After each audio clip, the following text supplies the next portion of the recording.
Le péché impardonnable est la responsabilité de ceux qui sont nés de nouveau.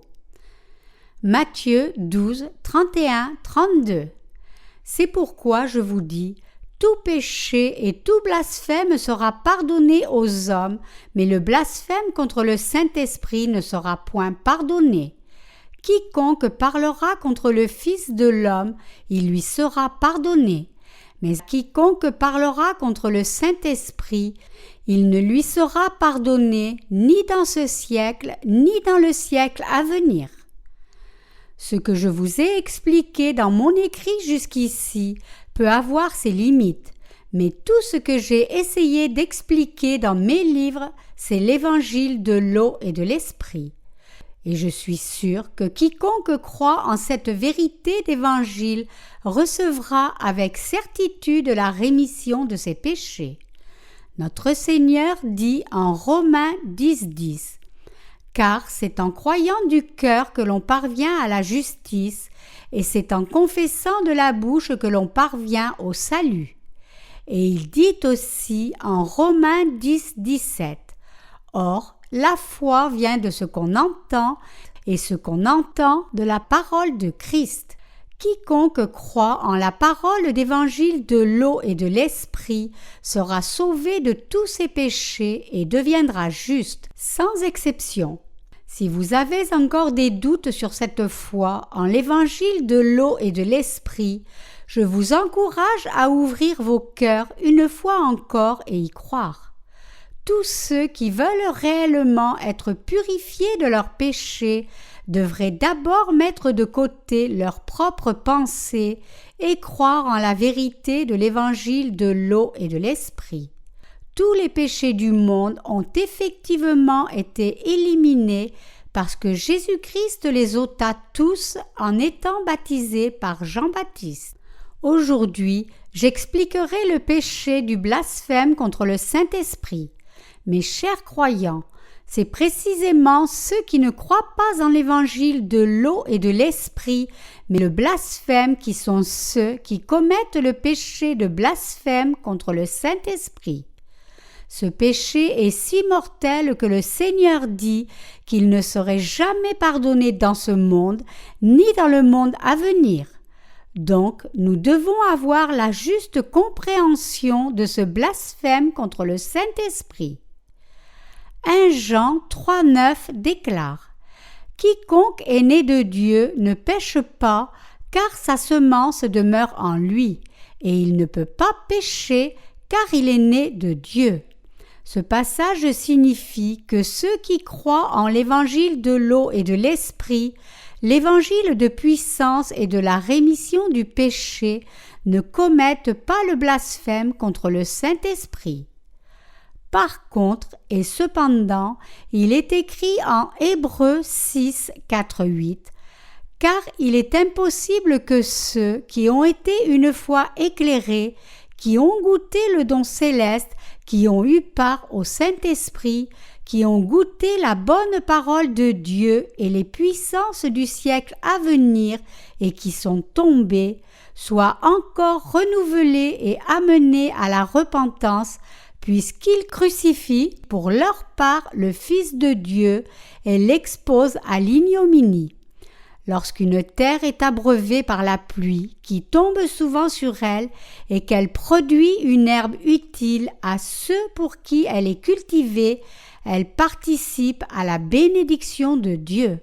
Mais si elle produit des épines et des chardons, elle est réprouvée et près d'être maudite, et on finit par y mettre le feu. Il est aussi écrit en Hébreux 10, 26, 29. Car si nous péchons volontairement après avoir reçu la connaissance de la vérité, il ne reste plus de sacrifice pour les péchés, mais une attente terrible du jugement et l'ardeur d'un feu qui dévorera les rebelles. Celui qui a violé la loi de Moïse meurt sans miséricorde, sur la déposition de 2 ou 3 témoins. De quel pire châtiment pensez-vous que sera jugé digne celui qui aura foulé aux pieds le Fils de Dieu, qui aura tenu pour profane le sang de l'alliance par lequel il a été sanctifié et qui aura outragé l'esprit de la grâce. Ces passages nous préviennent que si quelqu'un, même quand il connaît le baptême que Jésus-Christ reçut de Jean et son sang versé à la croix, renie et rejette cet évangile, il devient volontairement quelqu'un qui blasphème contre le Saint-Esprit.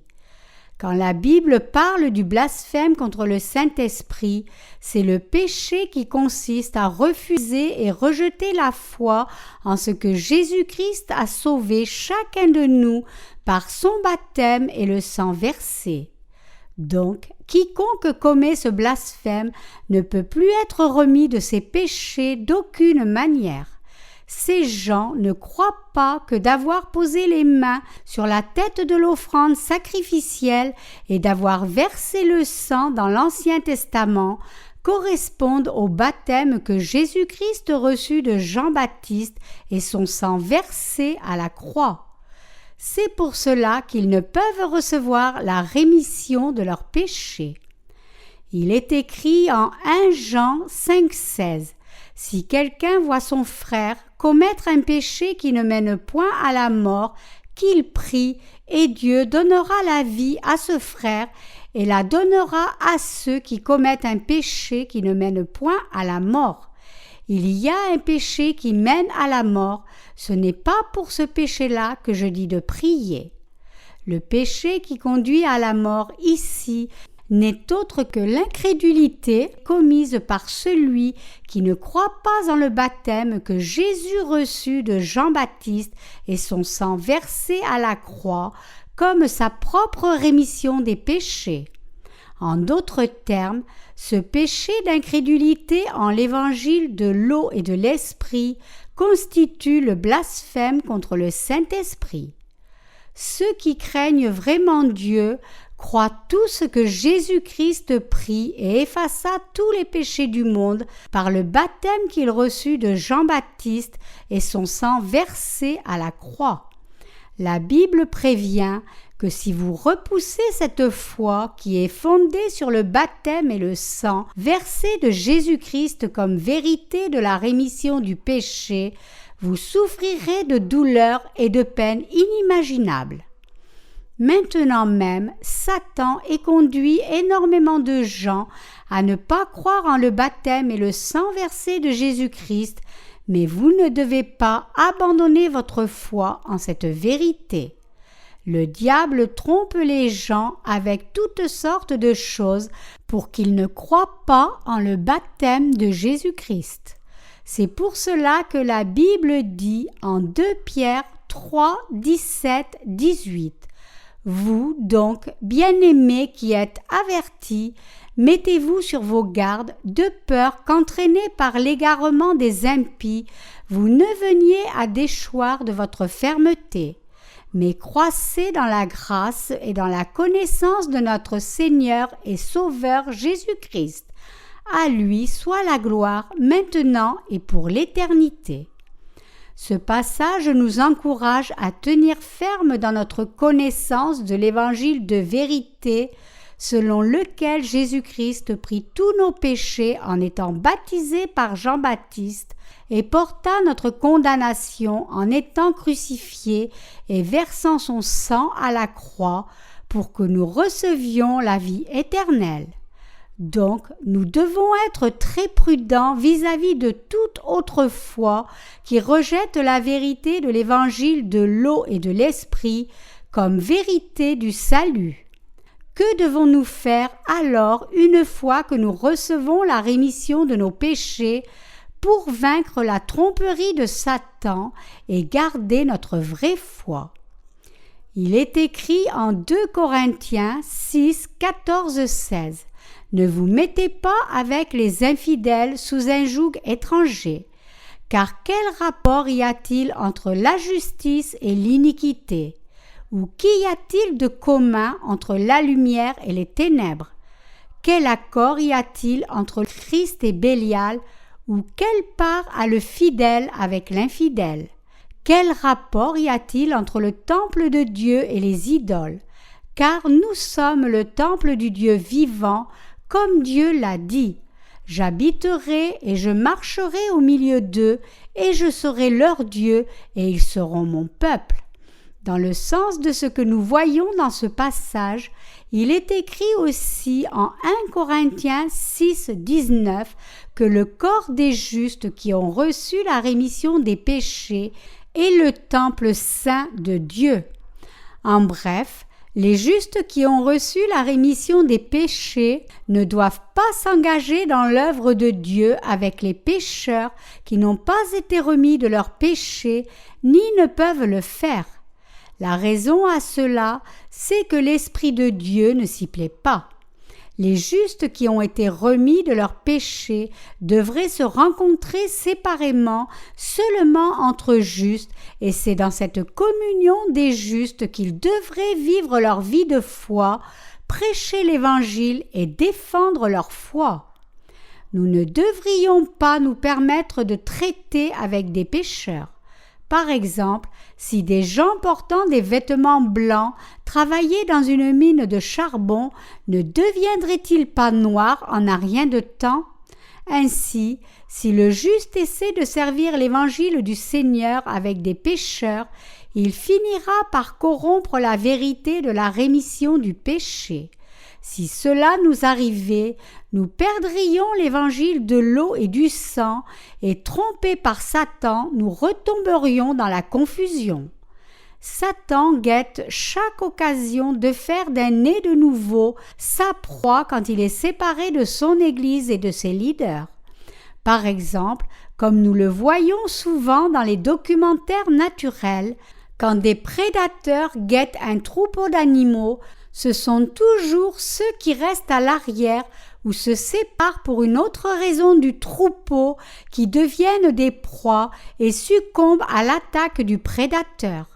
Ainsi, ce sont ceux qui s'éloignent de l'assemblée des justes qui finiront par périr. C'est pour cela que Dieu le Père a établi son Église sur terre en rassemblant ceux qui croient en l'évangile de l'eau et de l'esprit. Concernant l'Église de Dieu, il est écrit en Matthieu 16, 18.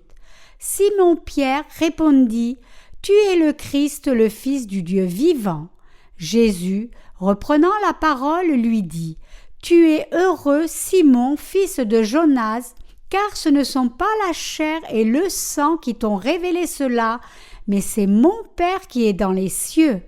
Et moi, je te dis que tu es Pierre, et que sur cette pierre je bâtirai mon Église, et que les portes du séjour des morts ne prévaudront point contre elle. » Nous devons accorder de l'attention au fait que c'est sur cette foi en Jésus-Christ comme le vrai Sauveur que l'Église de Dieu a été établie, comme Jésus lui-même le dit à Pierre.